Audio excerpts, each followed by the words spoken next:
Hello, beautiful people. Welcome back. I'm so excited that you're here, that I'm here with you, you're with me, we're here together. And this is something that's been like brewing in the back of my mind. And I have kind of a funny story that goes with it, so I thought you might appreciate that too. We always remember the stories, don't we? So to me, this concept of working with others, like maybe you wouldn't think of it if you are a mom at home with littles. You might not think of it as a team or building team spirit, but it really is, right? So you don't have to be like in leadership, or you don't have to be an entrepreneur. You don't need to be like playing sports or something for this to apply to you. So this, to me, really does apply to all of us. And it's the way we work together, the way we engage with others, the way we are able to transfer our belief to other people that they really matter, that they make such a difference that we want them to participate. And so I have a painting back in my office that a girlfriend made for me. And it says, if you want to go fast, go alone. If you want to go fast. If you want to go far, go together, right? Because you have the stamina, you have the encouragement of the other. You know, we have that tandem thing going. But if you want to go further, faster, go tribe. And of course, it made me think of all of us too. Go tribe. So further, faster.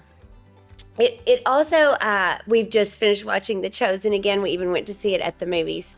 And talk about people supporting that which they helped to create. It starting out as a play at a church. And then the idea for 3 or 4 episodes to be crowd-funded and just see what might happen, which, as we know, explosive, not just popularity, but participation. So whether it's you at home with your littles working to get them on board with why they want to fill out their chore chart and take so much pride in how their room looks, or their spot, you know, maybe in the laundry room where they leave their backpack and their shoes and all that stuff, or you are leading a team of hundreds or thousands, or maybe you have a volunteer army and you are running a nonprofit and you are trying to think through what it can look like to really engage a deeper level of commitment, a deeper level of loyalty, not just to you or the concept, but really, you know, to whatever it is that you as a group are endeavoring to do. So my mentor, Rena is her name, and she bought a beautiful home in Texas. And it was one of those gingerbread houses. So beautiful, y'all. Blue, the siding was blue, like a deep, deep blue. We're going to put some pictures up for you. And it doesn't look as dark and vibrant in the pictures because it was such a bright, sunny day. But over time, she added on to it, and it ended up being over 10,000 square feet. It is a strikingly gorgeous home.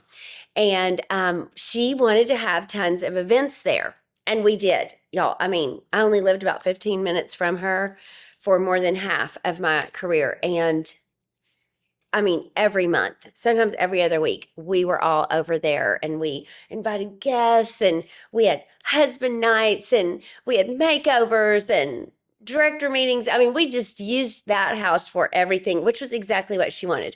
So so this was before my time that she actually purchased the house.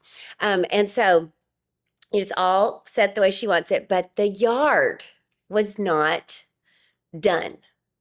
And so as the story goes, she thought, I want people to really want to come here. I want them to have so much pride that like this is our place. Even though I live here, like that this is their spot. And so she ran like a contest, and everybody who did whatever, you know, would get to come to this big event, and they could bring as many guests as they wanted, and, you know, snacks and just potluck, all the things. And that for those who wanted to, they could bring a plot of grass for the yard. So as the story goes, some people did just bring a plot, and she was very specific, you know, St. Augustine, you know, all the things. But other people brought 4 or 5 plots or 20 plots. And so the big joke over the years was, oh, I'm so excited you get to come with me to Rena's house, and I want to show you, this section of the yard is my section. This was my contribution. Or this plot of grass right here next to the steps leading up to the Victorian home, this is my plot. Talk about ownership. The pride, everything. So like I said, that was before my time. So one of the small little things that I did, I love candles, as y'all know. And so one time she just made an offhanded comment that before we have an event like that, it takes her an hour to light all the tea lights in her house because it's 10,000 square feet. And of course, she even let us go into her closet, y'all. It had aisles. It was so fun and cool. And so I volunteered. And so before every event, I would go over and I would spend an hour. This was before we had electric battery candles or anything. And I would, in the quiet of the house, all the lights weren't even on yet. So I would light all the tea lights, get the mood lighting going. Rena would be changing clothes, touching up her makeup. Totally, we would just be quiet, like the calm before the storm. So that was like my little gift, my people supporting that which they helped to create. And I would always tell my guests, you have to meet me there because one of my jobs is to make sure that the ambiance is ready for us. We want you to have the most spectacular experience. The house is going to wow you, and we have to get it, all the mood lighting ready. So my question to you is, whatever it is you're endeavoring, whether you're running a Girl Scout troop, maybe you're starting up a new girlfriend group in your neighborhood or a book club, or maybe you're running a business and you're ready to elevate the participation in your team members, or maybe you have a small business and you really want some more buy-in from your employees. What could you do? How could you use some of this story to spark some creativity in you for what you could do to inspire them to participate at a higher level where they really take that pride in it that, they are the ones. Even just a recent example, and this was not my idea at all. I learned this from one of my girlfriends. I was about to do something online that I'd never done before. And she was like, make sure to ask a couple of people to be your hype girls. And I said, I don't even know what that means. And she said, well, like in the comments or when you go live, or if you're going to do a post, ask them to make sure, tell them about what time, every couple of hours or every 10 minutes, whatever it's going to be for however long, to be the ones that go into the comments and create a stir, keep the party going, create the excitement. I was like, that is so brilliant.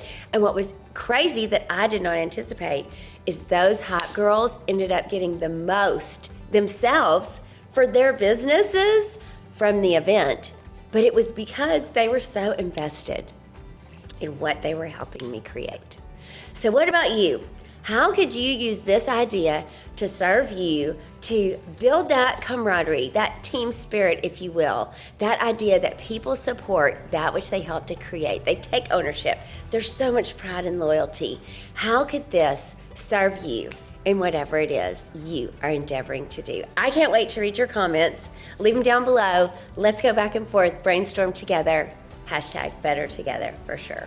Thanks a million for tuning in, you guys. As always, like, share, subscribe, do the things. Thanks a million. See you next time.